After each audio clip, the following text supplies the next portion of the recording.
রহমানির রহিম।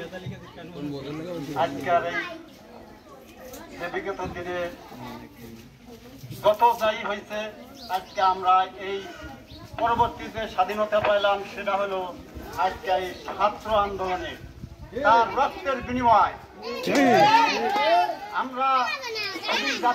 আমরাই শুধু স্বাধীনতা আনি নাই, যারা এই দেশের জন্য রক্ত দিয়েছে, প্রাণ দিয়েছে, সেই রক্তর বিনিময়ে আমরা আজকে দ্বিতীয় স্বাধীনতা পাইলাম। তাই আজকে আমি বেশি কিছু বলবো না।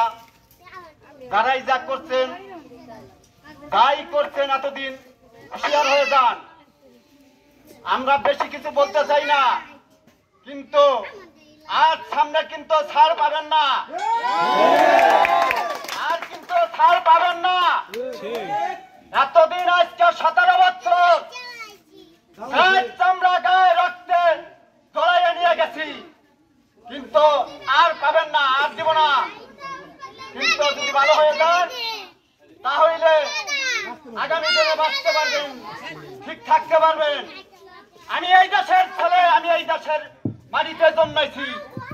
আপনারা যারা আছেন এই দেশের বাসিন্দা না, তাই আমরা চাই তাই করবেন, আর আমাদের এই বাসিন্দাদের উপর মাতবাড়ি করবেন, তা আমরা মেনে নিতে পারি না।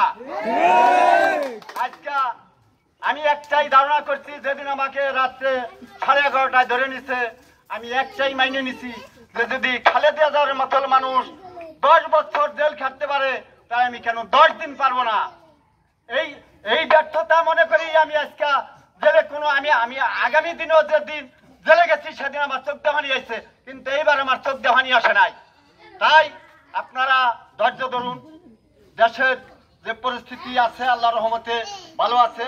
আমি যে সময় যা বলবো বা যে নির্দেশ আসে সেই নির্দেশে আমরা কাজ করব, এই আশা ব্যক্ত করি আমি বক্তব্য শেষ করছি। আল্লাহ হাফেজ, জিন্দাবাদ।